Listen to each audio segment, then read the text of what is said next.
Hi, and welcome to Senior Moments. I'm Jackie Sibley Newton, your host, and this is a broadcast service of Cleveland Community College on C19. You can see it on c19.tv or also on Spectrum Cable, and we hope that you will go to c19.tv and share the show with friends and family, anybody who can benefit from the information. My guest today is Stacy Farmer, and Stacy is I want to call you the salesperson, but you have a much more glamorous name. The senior lifestyle counselor. For Tarabella Shelby. Yes. And one of your specialties is working with the Alzheimer's Association. Yes. Tell me a little bit about your certification with that. Well, I am a certified dementia practitioner, so I am able to offer CEUs and do training. I guess kind of like I'm Tarabella Shelby's dementia expert. You are. So, on site, which we also host for the Alzheimer's Association. We have a support group that we host every fourth Thursday of the month at 5:30 to 6:30. And through working with the Alzheimer's Association, I know the experience has been vast because I get to work with you. Yes. So I get to be part of that. And we get a lot of information from the Alzheimer's Association that we're able to share at that support group. Yes. Tell me a little yes. bit about what the support group is for. What can people expect when they get involved? Well, what you can expect when you get involved with our support group is, let me see, you're gonna, a home is what ultimately, also it's for your caregivers, it's for the people who are taking care of the ones with Alzheimer's. Now, of course, we don't ever want to exclude them. If you need help or assistance or anything, let us know. We do work on case-by-case basis. But it's for the caregivers. It's to offer support and offering with education, or if it's just somebody to vent to, a shoulder to lean on, because Lord, we're all struggling. And it's not only for families out in the community, but we're also asking, even our own personal care staff to come in and join this support group. And also coming up with different interventions and ways on helping to take care of people with dementia. So this is a tricky disease, and not everybody is the same. Every single case is different. Very. And we've had the Alzheimer's Association on the show before, and the vast different types of dementia that you can even be diagnosed with was mind-boggling. Yes. So it's always going to act different. And even though you and I could have the exact same diagnosis, but have a completely different reaction, completely different experience. Total different behaviors. You never know how somebody's going to react, or even, families, every family's different. So, and it's all about trying to learn the approach and what's going to be best and work for each family. And so, and that's one thing I love about having our support group, because not only working with the families that we already serve in the community, in our facility, but also getting a bond and develop a better relationship with them, so that, mom and dad's having a better quality of life. Yeah. So, And that's really what it is about. It's about education for the caregiver, sharing education from the Alzheimer's Association and from the research that's being done. Right. And one of the things that I love about the support group is you don't talk much. You don't talk a lot. It's all about those families getting together and sharing their experiences and letting people know this is where we are in our journey, this is where we are in our journey, and kind of giving those people who have less experience with it a little bit more insight into this is what you could expect. This could potentially happen. Yes. So tell me a little bit about the resources that come from the Alzheimer's Association and what we can do. A lot of the resources people don't realize when we're doing the fundraising for the resources for them, it's going for also the research for, medications, a treatment for dementia, which, they just released that back in the beginning of the year. So we do have one FDA approved treatment now for actual Alzheimer's, which is a big, huge thing. And a lot of it here is based off in North Carolina. The research and everything is here in Wilmington. So, that's a big thing for North Carolina. We're leading the way in the research. Yeah.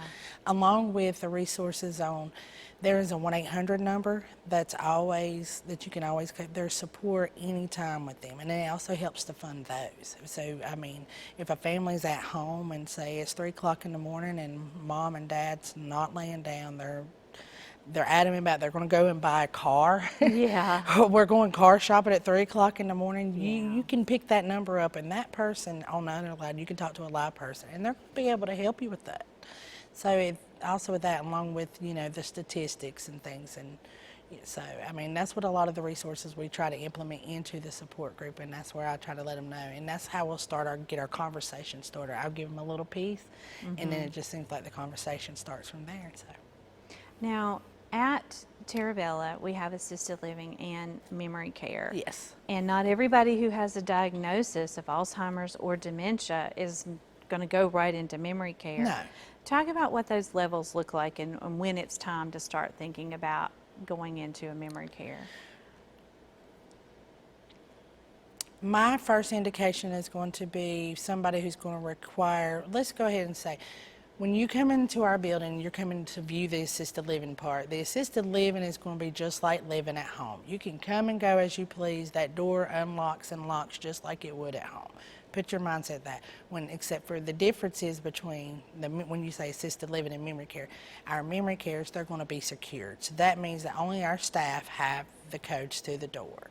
Now, granted, if there's an emergency or anything like that, we do have system in place, alarms, and the doors will spring open immediately to keep everybody safe. But no, other than that, they are secured 24 hours a day, and so somebody cannot freely walk up and let themselves outside. So that's what keeps them safe, Right. and that is the difference. So the difference is what would require somebody, I believe, to have to come in and go straight into a memory care unit versus the assisted living. It's going to be somebody who would walk outside and would not be able to know, potential hazards or dangers. They would walk straight out in the middle of traffic. We don't want that. Or to know that even to get back inside. So if anybody who cannot make that kind of safe decision for themselves, you don't want that. You would want them in a secure unit. Right. But somebody who is okay, that's not going to go out the front door and everything, is going to be able to say, then they may be able to start off in the Right. assisted living part. So. Yeah. And on the assisted living, I know there's some pleasantly confused Yes. folks that may need a little help and a little direction. But Right. again, if they're not going to walk outside and not remember to come back or Right. try to get in somebody's car, then they're appropriate for assisted living and Oh make yeah. that work. Oh yeah. So yeah, that's what we do. On the memory care side, there are specially trained coordinators who deal with. Well, we have in Terabella, we use a program called SHINE program.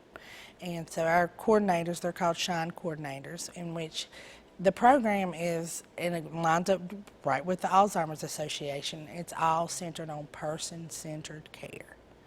And person-centered care is where you focus on the person. What's their habits? What's their routines? What's their likes? What's their dislikes? And so you're able to, it's about approach and redirection and all centered on them to have the best calming experience that we can try to have.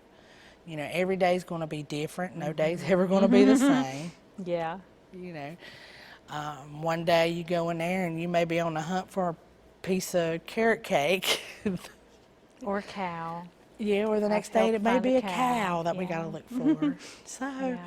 you never know, and you just have to take it moment by moment when you're dealing with memory care. And the Alzheimer's Association has provided a lot of information. Also, our parent company has provided a lot of training for Right. all the staff Yes. to do person-centered care. Talk a little bit more about person-centered care. What is that? What is that in detail? Person-centered care, like I said, in detail, it's focused directly on that person. The first thing we start with is we do what it's called a day in a life, and you pretty much going to write a life story on this person. You're going to tell me all of their routines, their habits, their likes, their dislikes, what's their favorite foods, what time do they get up in the morning.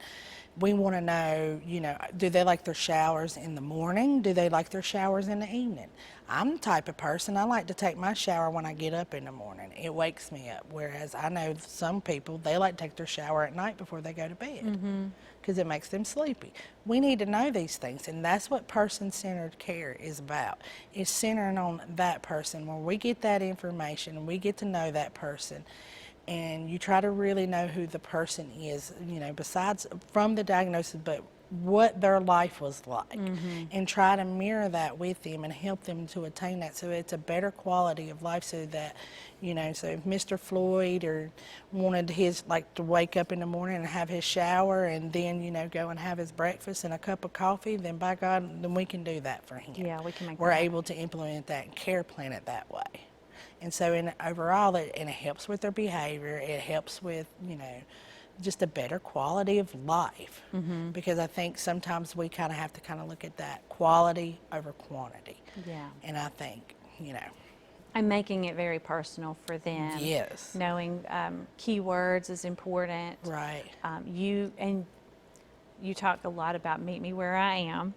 Yes, So yes. explain Meet Me Where I Am. Meet Me Where I Am is a book that you can get off of Amazon. It's not real expensive, it's $12, but it is an Alzheimer's care guide, and it's Meet Me Where I Am is exactly what person-centered care is all about. You're meeting that person where they're at. If, you know, if the sky is green, what's wrong with that? I mean, that's the prettiest green I've ever seen. Our thing is if it's not hurting them, it's not going to kill them, doesn't put them in any kind of immediate life safety type danger, and he's happy that that's a pretty green sky, then by God, that's going to be a pretty green sky, and we're going to smile and laugh about it, and we built that memory. Yeah.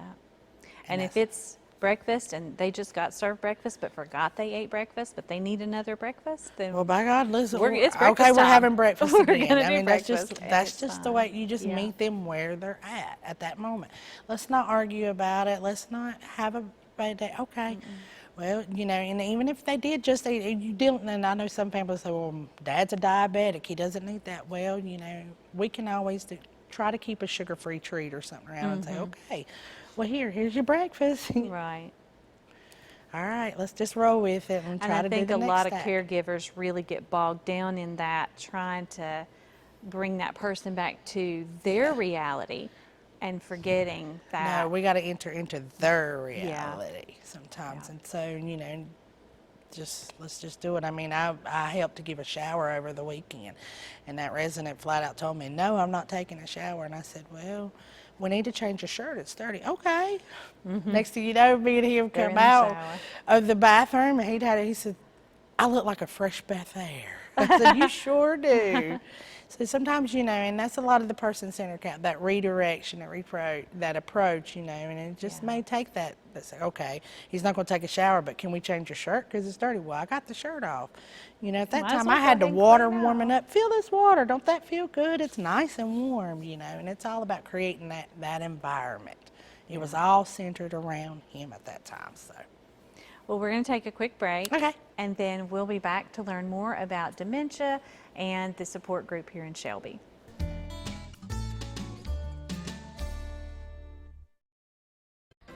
For many kids, just showing up to school is a challenge.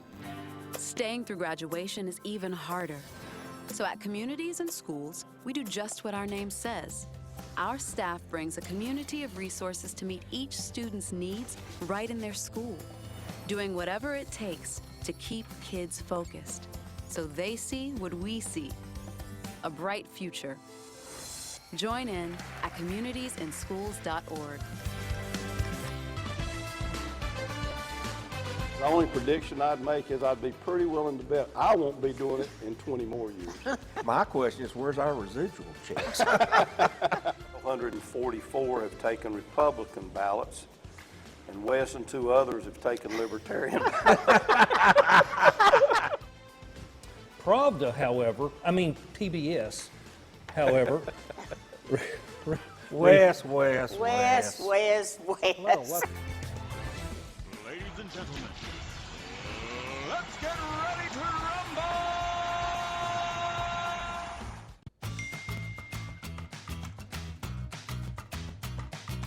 Probably not. I have to study for my exams next week, and my dad would kill me.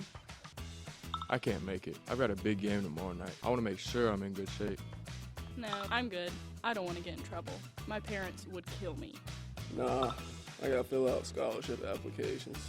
Everyone has at least one good reason to stay away from drugs and alcohol. Find your reason today and get back to enjoying life.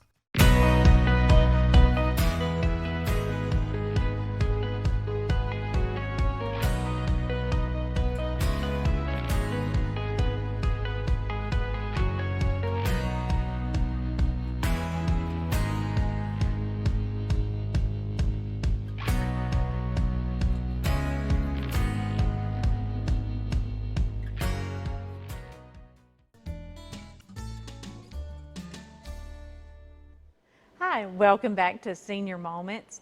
I'm Jackie Sibley Newton, your host, and today my guest is Stacy Farmer with Terabella, but also our area Alzheimer's and dementia specialist. So you get to help people all the time that have dementia. The support group that meets at Terabella on the last or the fourth Thursday of the month, what time is that meeting? It's from 5:30 to 6:30. We do hours in the evening, so it seems to be really, really helpful, especially a lot of people like myself, my age and everything. You work and you want to yeah, come in, so on the way home, stop by, and it's just an hour. I usually have a snack and a drink if you need a little pick me up and everything. But just come on because we want to share our compassion and let everybody know, we want to be a resource for Cleveland County. If you have issues with dementia, Alzheimer's, ultimately I think that's our goal, is to get it out there, is to share our love, our compassion for dementia, because this is a big, huge, I don't want to call it like another, pandemic or anything like that, but you know what I'm saying? But this is a huge thing that's coming through with our elderly. I have forgotten the statistics of how many people are affected by it, but it actually is a pretty big percentage of people, even in Cleveland it's County. typically, 1 out of 4 people will have a diagnosis of some type of dementia right now. At some point in their lives. 1 out of 4, yeah. So, and it can range from anything, because we're also finding out, look at your sports team players and things like that with the concussions and stuff, it makes me a little nervous sitting there thinking about my children were football players. Or you got a daughter in theater, think about it. And that's one of the things that I learned from coming to the support group are ways to help prevent early dementia, early onset of Alzheimer's, eating healthy. We can't say it enough. Everybody needs to eat healthy. Getting exercise. But wearing a helmet, protect your head. Yes. I don't think when we were younger, my generation rode their bicycles without a helmet. Right. I rode a dirt bike without a helmet half the time. We did. We didn't know. No. So nobody really thinks about how important it is to protect your head because head injuries can cause dementia and Alzheimer's later in life. Yeah, it can. Issues and things, because they're even finding out with some of the men, and I hate to sit there and think there's other, mental health issues and things that can come with it. So that is one thing. If you're having any kind of struggles or troubles, that's why I set that care group, support group up. We need to go ahead and try to get that, because there wasn't a central location for that in Cleveland County, where they can, a hub where not only we're taking care of people with dementia, so if you needed some kind of hands-on training, we may have it somewhere within our building. We're pretty lucky we get to serve 24 on one side and 16 on the other side. Now, I want to talk about the support group and who needs to be coming to the support group. People who have a family member with a diagnosis. Family member, it could be, or even if you work in these facilities and you're having to deal with people. You got girls that's working in these skilled nursing homes, even at Terabella, they're working, or these other assisted livings that live here. Come and learn. You need some extra training and learn, because that's what we're trying to do. We're trying to put the compassion back into caregiving and to help you, to give you that. Because, we've been through a lot. It is stressful.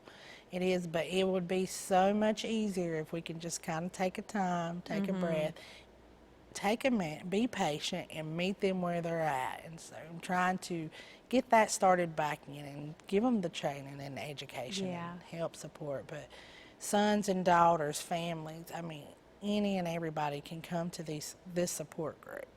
So. And one of the things too about the support group is not only learning how to deal with that family member or that friend or whoever you may be. It may be someone who's hired to sit with someone who has dementia or Alzheimer's.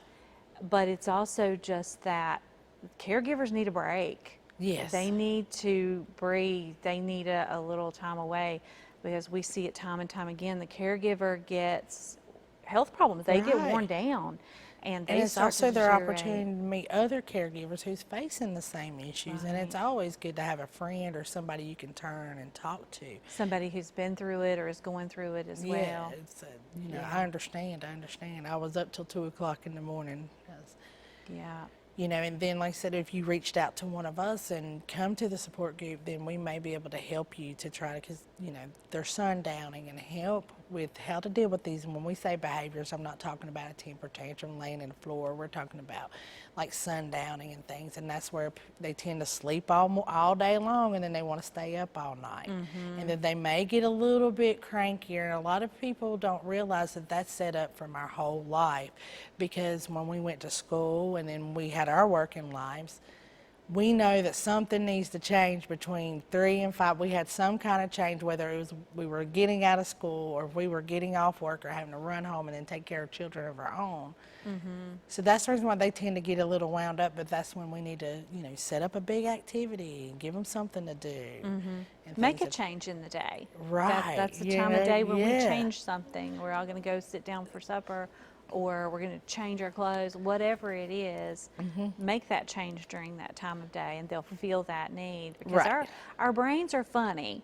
They Yes. remember routines. They remember schedules. it's a but body they may not memory remember type exactly thing. what it Yeah. is, but they know we're supposed to be doing something. Right, to the improve. sun's going down. It's coming to the end of there was a change. I was getting off work, or you'll hear, someone saying, I'm waiting on the school bus and things. And so it's that body memory. They have remembered, just like we kind of talk about, brain issues. People with dyslexia, they have to have that motor memory to try to remember, your right from your left. So it kind of stems in how the brain's very interesting, and I love it. It is a very interesting organ. It is. Well, thank you so much for coming to the show. I Well, thank you for appreciate having all your me. knowledge and all of your expertise, and I really hope that people will come to the support group, even if they don't have anybody. And I can't imagine anybody not being touched at some point by someone with dementia Right. in their life, because it's just so prevalent right now. So if they just want to come and get information, learn more about it, learn how to be involved, how to be supportive. Yes. We have the support group. We have a walk that we do every October with the Right. Alzheimer's Association. We have some events that are going to be happening this Yes. year. So anybody who has been touched by it, there's ways to get involved and help raise money for the research, for the Right. treatment. Any kind of questions, or even if you just say, and I contact us saying, hey, I think Mom might be, I'm willing to listen and vent with you and say, hey, and can even tell you what to go and ask the primary care doctor. What can we do? Because some people's like, I don't even know what to say. Like, I think Mom may have something, or what to even say. If you need us, we're a resource. Reach out to us. And We're here learning for what to you. talk to the doctor about is Yes. so important. And people get overwhelmed hearing the words, or even suspecting there might be a diagnosis. Right. They don't know the right things to ask. That's right. And that is one great thing about the support group, is they can call and get that information from you Right, about yes. who do I call, what do I ask for, where do I get the diagnosis? Because That's a right. family doctor is going to need to refer you. Yeah. So it is good And information what's the to know where difference to start. between, should it go to a neurologist, and sometimes you can go to a psychologist. So it's just different things. Well, thank you so much for being on the show. I appreciate it. If you have any questions, please contact Stacy at Terabella. She's happy to turn you on to all the resources that she has available. We're happy to help in any way possible with any questions that you have about the aging process, but specifically about dementia and Alzheimer's. We'd love for you to be part of the support group that meets the last Thursday of the month at 5:30 at Terabella Shelby. And we would love to see you be involved more in Alzheimer's research. This is a disease that's affecting so many people. Thank you so much for watching the show. We'll see you back next time on Senior Moments.